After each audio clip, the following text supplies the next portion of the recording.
s'est aligné d'un coup. Et sinon, je voulais un peu parler du métier passion. Coucou, premier jour où je commence à vlogger cette petite fin d'année 2024.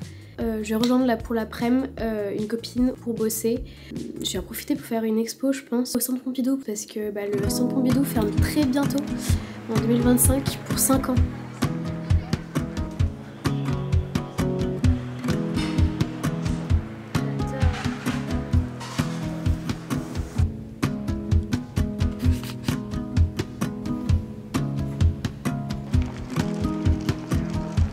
J'adore, en vrai c'est trop beau.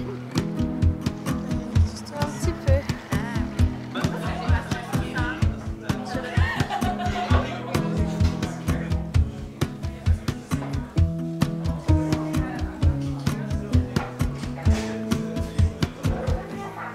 Je viens de rentrer avec Solem, on est allé voir en avant-première 20 Dieux au cinéma. 20 Dieux, c'est le premier long métrage de la réalisatrice Louise Courvoisier et c'est un film qui met en lumière la jeunesse rurale dans le Jura, lieu où a grandi la réalisatrice. Et il met aussi en avant la réalisation du comté. Et ce qui est hyper intéressant avec ce film, c'est le casting. Ils sont allés caster des habitants. Ils les ont formés en quelques mois et je trouve ça assez incroyable et je pense que ça apporte beaucoup d'authenticité au film. Moi, ça m'a vraiment impressionnée. Les acteurs sont très bons. J'ai vraiment passé un trop bon moment. Je vous conseille, allez voir 20 Dieux au cinéma. Bisous.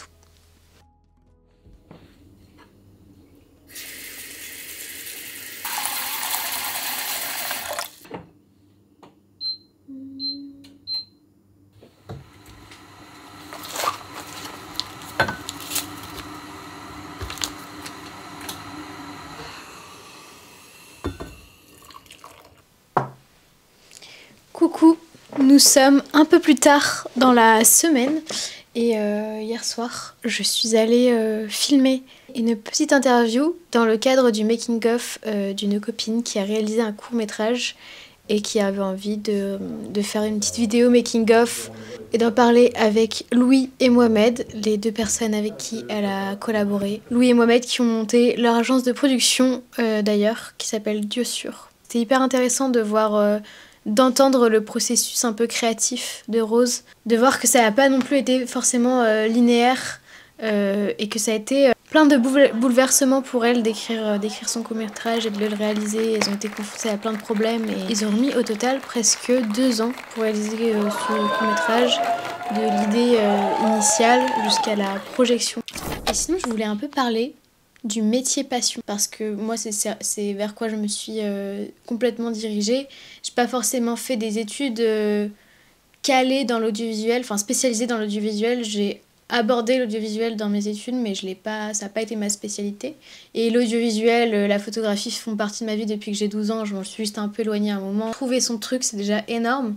Et ensuite, il faut trouver son truc dans son truc. Je sais pas si je suis très claire. Je pense pas du tout. Mais il y a plein de... Voilà, l'audiovisuel, ça s'applique à énormément de secteurs. Et dans quel secteur est-ce que moi j'ai envie d'exercer ce métier-là? Dans quel secteur j'ai envie d'évoluer?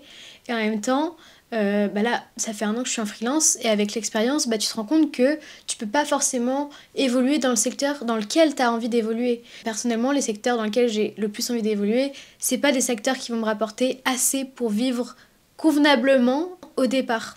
Donc il y a cette question qui arrive de je vais élargir ma cible, je vais aller viser plus grand pour essayer de trouver peut-être un peu de sources financières ailleurs, mais quand même rester dans une branche d'audiovisuel pour grandir dans ma pratique parce que je suis persuadée que même si c'est un secteur qui de base ne t'attire pas, ne te plaît pas, n'est pas forcément à 100% en accord avec tes valeurs, ça va forcément t'apprendre quelque chose et tu vas forcément grandir et ça va forcément t'apporter aussi une expérience dans ta pratique. Presque tous les contrats que j'ai eus, c'était par mon réseau. Et mon réseau qui se fait peu à peu, mais c'est très lent en fait. Et en tout cas là, je suis pas sur un business model viable sur le long terme. Et en même temps, j'ai tellement d'envie et de projets créatifs, mais il y a la question de l'argent qui revient toujours et c'est vrai que c'est assez frustrant parfois. Évidemment, j'ai conscience que c'est un grand luxe de pouvoir tenter de vivre de sa passion. Je me sens vraiment déjà chanceuse d'avoir vraiment trouvé ce qui me plaît et de pouvoir prendre le risque d'essayer. c'est quand même incroyable. Et voilà, c'était ma petite réflexion du jour. Je vous laisse avec la suite de la vidéo. Bon, je vous ai un peu abandonné ces derniers jours, mais je vais tout vous expliquer. J'ai réalisé un court-métrage. Et vous allez vous dire, mais comment ça, elle réalise un court-métrage? Au début de la vidéo, elle nous en a absolument pas parlé. Mais je n'étais tout simplement pas au courant.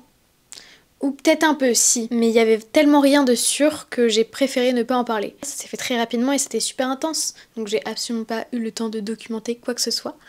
Mais j'ai envie d'en parler un petit peu parce que c'était une expérience hyper enrichissante. Tout simplement. Petite mise en contexte, c'est un film déjà qui a été réalisé dans le cadre du Film Nikon Festival. Et cette année, le thème, c'est un super pouvoir. Et maintenant, comment est-ce que moi, j'ai pu participer à ce festival-là? Eh bien, tout simplement grâce à Aliénor et Blanche, qui tiennent l'association L'Autre, qui ont fondé l'association L'Autre. Si vous suivez mes vidéos, vous avez forcément entendu parler d'elles. Elles font des choses formidables. Leur dernière en date, c'était un événement dans le cadre de la projection du court-métrage d'Aliénor. Et elles ont invité plusieurs artistes à exposer. Donc il y avait en même temps, à côté de la projection, il y avait une exposition en lien avec le thème du film. Et c'était incroyable. Ça a fait se rencontrer plein de gens. Et l'ambiance était trop géniale. Elles sont déterminées, talentueuses et remplies de créativité. Elles font plein de choses et ça c'est hyper inspirant. Et en fait dans leur atelier théâtre qu'elles ont créé il y a 2 ans je crois, il y a une fille qui a écrit un scénario qui s'appelle Romane Camille et qui leur a soumis le scénario en leur disant: les filles, j'ai écrit un scénario pour le Nikon Film Festival. Voilà, si vous avez le temps, l'envie de le réaliser, bah il est là. Le scénario, pour le pitcher rapidement, il s'agit d'une DJ très anxieuse qui s'apprête à mixer pour la première fois dans un lieu avec un public qu'elle ne connaît pas. Et il va y avoir un événement particulier qui va absolument métamorphoser son set. Et en fait, les filles qui ont déjà toutes les deux été au poste de la réalisation travaillaient tout le mois de décembre et elles ont aussi eu tellement de boulot pour organiser leur événement fin novembre qu'elles n'ont pas eu le temps de se pencher sur le dossier. Et un jour, Aliénor m'appelle, étant au courant que j'ai quand même des petites envies de réalisation. Elle me dit: Juliette, est-ce que tu veux réaliser un court-métrage pour le Nikon Film Festival? Je lui dis: bah oui Aliénor, bien sûr, mais là, on a 1 mois. Et c'est un peu chaud, moi je me vois pas écrire un truc comme ça, enfin, ça demande tellement de travail et tellement d'organisation. Elle me dit: non, non, t'inquiète pas, on a un scénario, on a le lieu et on a les acteurs. Ben, c'est formidable. Donc voilà, ça a commencé comme ça. Et en fait, après, on a eu des petits soucis au niveau du lieu, aussi des difficultés à former une équipe technique qui serait disponible en semaine, bénévole. Donc le projet a été un peu mis de côté pendant quelques jours. Et à un moment, je crois que c'est un samedi, on a eu le feu vert de tout.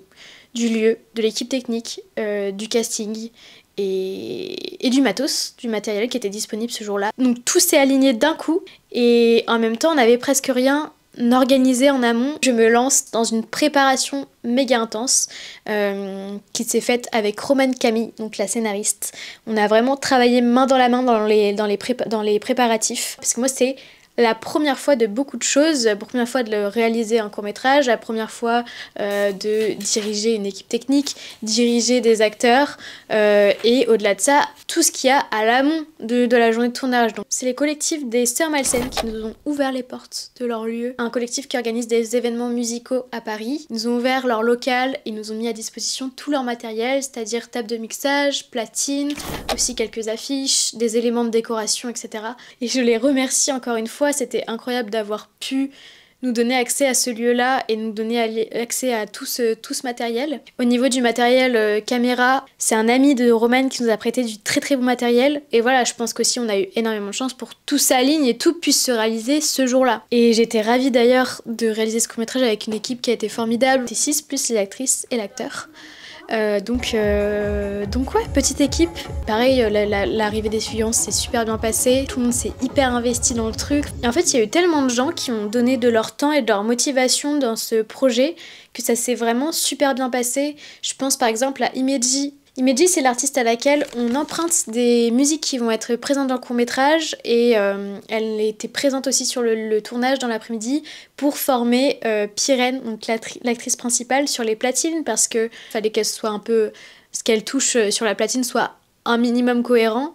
Et donc elle a pris de son temps là, elle est restée jusqu'à la fin parce qu'elle nous a mis sur sa clé spéciale son pour qu'il soit diffusé quand il y ait les plans avec les figurants. Merci beaucoup à elle déjà pour nous donner les droits de sa musique et pour avoir aussi pris du temps sur le jour du tournage. Et donc voilà, maintenant place au montage. Place au montage et un grand merci encore à Aliénor et Blanche. Elles m'ont fait 100% confiance et bah, je les remercie pour ça. Le 20 janvier, soyez à l'affût. Sur mon compte Instagram, je partagerai le petit lien pour aller voter, commenter, partager ce court-métrage. Et n'hésitez pas à aller voir les autres courts-métrages. Moi, je trouve ça tellement difficile d'écrire un scénario de 2 minutes 20. Enfin voilà, c'est tout pour ce blabla. Je sais pas si ça aura trop intéressé, mais j'avais envie de le partager. Ça me laisse aussi une petite trace de ce qui s'est passé à ce moment-là. Et je vais essayer de faire une expo peut-être en fin de semaine. Donc à très vite, peut-être une exposition.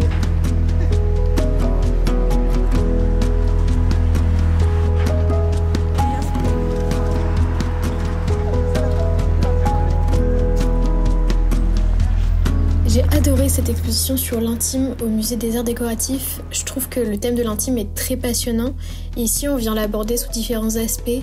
La relation de la femme à l'intime, la chambre, les espaces où on fait sa toilette, le rapport entre design et intimité, la sexualité, les réseaux sociaux, les technologies de surveillance, l'intime dans les situations précaires aussi, ou encore les pensées intimes. Et ça, c'était ma partie préférée, je pense. L'intimité dans la conversation avec soi-même. Et il y avait des livres où chacun pouvait s'exprimer et dire ce que l'intimité représentait pour lui.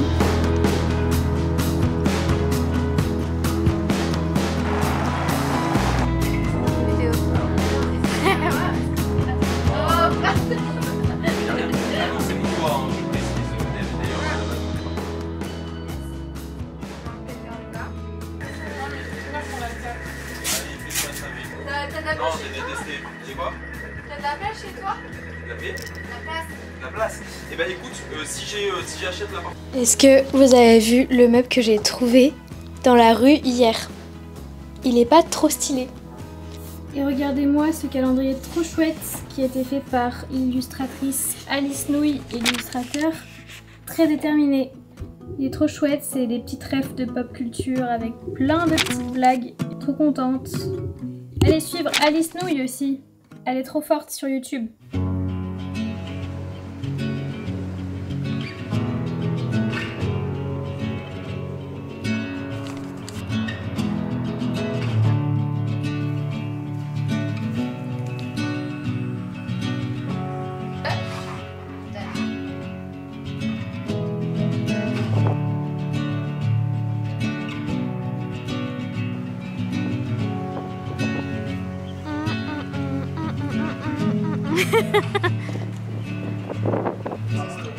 Pour les chats,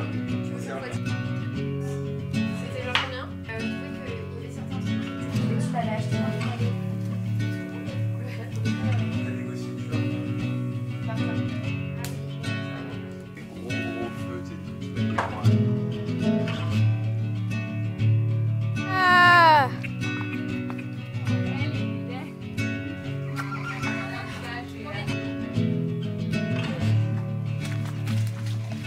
Aïe!